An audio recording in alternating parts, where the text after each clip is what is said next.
Good morning বন্ধুরা, তোমরা সবাই কেমন আছো? আশা করি ভগবানের কৃপায় তোমরা সবাই ভালো আছো।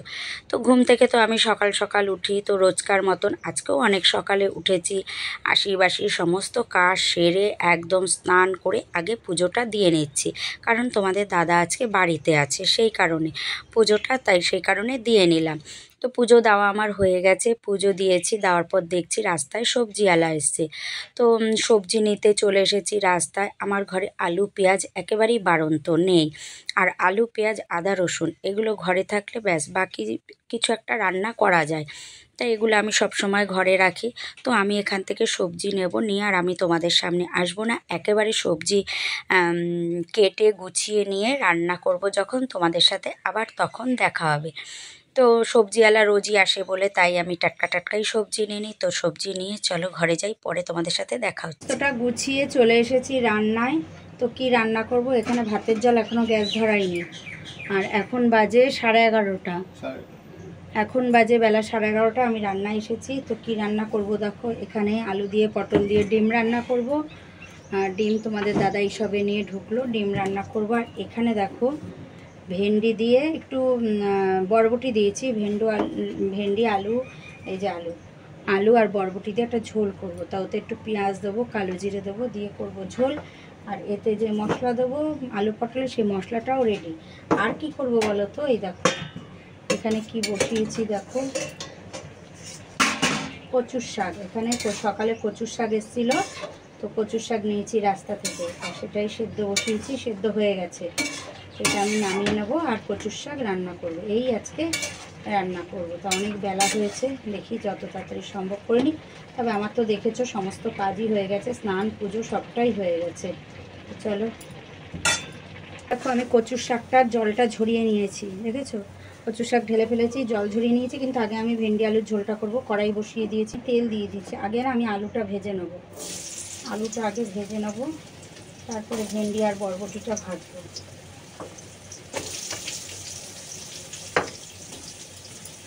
লবণ আর একটু হলুদ দিয়ে দেবো।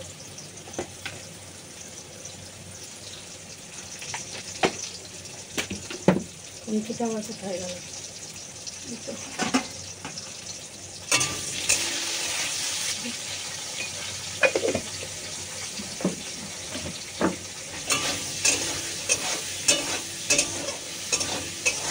লাল লাল করে ভাজবো।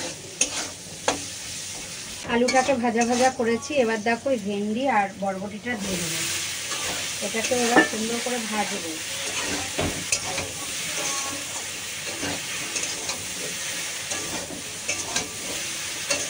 আমি একটু লবণ দেবো, যেহেতু ভেন্ডি আর বরবটিটা দিলাম, লবণও দেবো, হলুদও দেবো। লবণ দিয়ে দিলাম, দিয়ে দেবো একটুখানি হলুদ।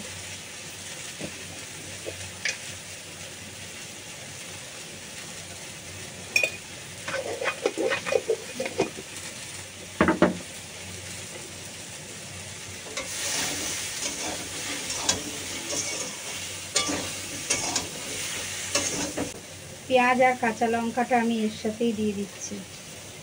তো পেঁয়াজটা দিয়েছি, এর সাথেই ভাজা ভাজা হয়ে যাবে। কাঁচা লঙ্কা তো অল্প দেবো, আর এটা কচুর শাকে দেবো, অল্প একটু দিলাম, বাকিটা কচুর শাকে দেবো। এটাকে সুন্দর করে ভাজা ভাজা করবো। দেখো ভেন্ডি এটা পুরো ভাজা ভাজা করে নিয়েছি, এবার জল দিয়ে দেবো।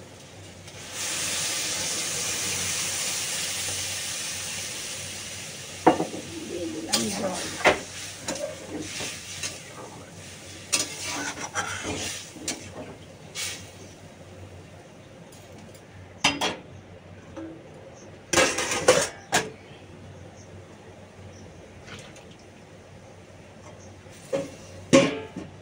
ভেন্ডি আলুর ঝোল আমার হয়ে গেছে, তরকারি রেডি। আর এদিকে কড়াইতে না আমি তেল দিয়ে দিয়েছি।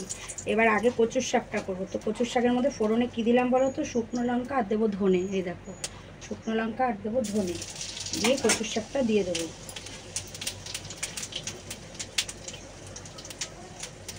আর আজকে প্রচণ্ড গরম আছে, অস্বাভাবিক গরম লাগবে জানো, মেঘলা ওয়েদার, আর এত পরিমাণে গরম, বিরক্ত লাগছে, ভালো লাগছে না। আমি রান্না করছি আর মাঝে মাঝে ঘরে চলে যাচ্ছি, ঘরে গিয়ে একটু ফ্যানের হাওয়া খেয়ে আসছি, এত গরম লাগছে। এর মধ্যে দিয়ে দেবো লবণ, এর মধ্যে সব দিয়ে দেবো, দিয়ে তারপর শুধু নাড়বো। দিয়ে দিচ্ছি লবণ, দিয়ে দিলাম লবণ, দিয়ে দেবো হলুদ,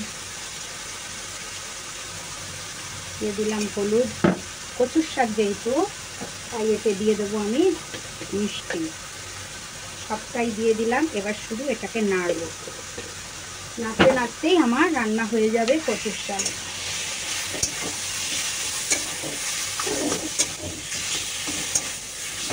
তার মধ্যে খাচ্ছে মশা, দাঁড়াতে দেয় শান্তিতে, মশা খাচ্ছে কীভাবে। ওটাকে পুরো টানাবো, কচুর শাকটা যত টানাবো কচুর শাক খেতে তত বেশি স্বাদ লাগবে। শাকটা দেখো আমি নাড়তে নাড়তে না টানিয়ে ফেলেছি, বাবা ওদিকে ভাত উঠরান চলে এসছে, টানিয়ে ফেলেছি। এবার এতে কী দেবো বলো তো? এই দেখো, চারটেই দেবো, চারটে না পাঁচটা গন্ধরাজ লেবু পাতা দিয়ে দিচ্ছি, দিয়ে এবার এটাকে নাড়বো। যা দারুণ লাগে না খেতে, তোমরা খেয়ে দেখো। এবং লেবু পাতা দিয়ে কচুর শাক,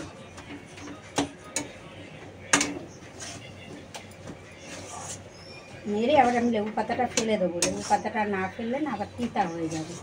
লেবু পাতাটা ফেলে দেবো, একটু মেরে নিই, গন্ধটা চলে যাক এর মধ্যে, কচুর শাকের মধ্যে, তারপর পাতাটা আমি ফেলে দেবো।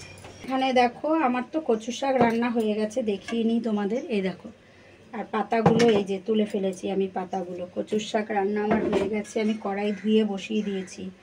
করব হচ্ছে ডিমের অমলেট। ওই যে আলু পটল দিয়ে তরকারি করব না, ওর মধ্যে অমলেট করে দেবো। কিন্তু আমারটা না ঝোলে দেবো না অমলেট, আমার অমলেটটা আমি ঝোলে দেবো না, কারণ ঝোলে দিলে আমার সেটা খেতে ভালো লাগে না। কিন্তু সেটা আমার বর আর ছেলে খুব ভালো খায়, তো ওদেরটা আমি অমলেট করে ঝোলে দেবো, কিন্তু আমারটা আমি এমনি রেখে দেবো।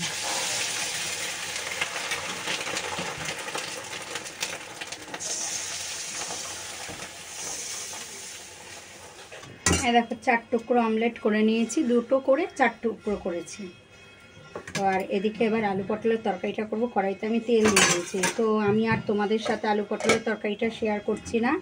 তরকারিটা করে তারপর আমি আবার তোমাদের সামনে আসবো। দেখো আলু পটলের তরকারি আমার হয়ে গেছে, ওপর দিয়ে অমলেটটা দিয়ে দিয়েছি। আর আমি আলু পটলের তরকারি বসিয়ে না, এই দেখো বাসন মেজে উপর দিয়ে দিয়েছি। এখন শুধু এই যে কড়াইটা থালাটা মাজবো, হয়ে যাবার। ওই যে লেবু পাতা দেখছো, ওই পাতাটা আমি এই ডিমের তরকারিতে দিয়েছিলাম, কারণ খেতে দারুণ লাগে। গন্ধরাজ লেবু পাতা দিয়ে কিছু যদি রান্না করো না, পাতাটা তুলে ফেলে দিতে হয়, তো দারুণ লাগে খেতে, তাই আমি তরকারিতেও দিয়েছিলাম। সমস্ত কাজ সেরে ঘরে চলে এসেছি। প্রচণ্ড গরম। সমস্ত কাজ সেরে আবার গা ধুয়ে ফ্রেশ হয়ে ঘরে চলে এসেছি। আর একটা কথা, তোমাদের যে বললাম যে আলু পটলের তরকারিতে লেবু পাতা দিয়েছি, আমি কিন্তু কচুর শাকের লেবু পাতাগুলো ফেলে দিয়েছি, দিয়ে ওটার মধ্যে আবার অন্য লেবু পাতা দিয়েছিলাম আলু পটলের তরকারিতে, কারণ আমাদের বাড়িতে গন্ধরাজ লেবু গাছ আছে, প্রচুর পাতার অভাব নেই। তো ওটা দিয়ে আমি আলু পটলের তরকারিটা করেছিলাম। লেবু পাতা দিয়ে করলে কি হয় বলো তো, গন্ধরাজ লেবু পাতার যে একটা সেন্ট আসে, ওটা না দারুণ লাগে খেতে তরকারিটা, মানে তরকারির স্বাদ যেন বাড়িয়ে দেয়। আমরা তো খুব ভালো খাই, কে কেমন খাবে জানি না, তবে করে খেয়ে দেখতে পারো, খুব স্বাদ লাগে খেতে, আমরা খাই এভাবে।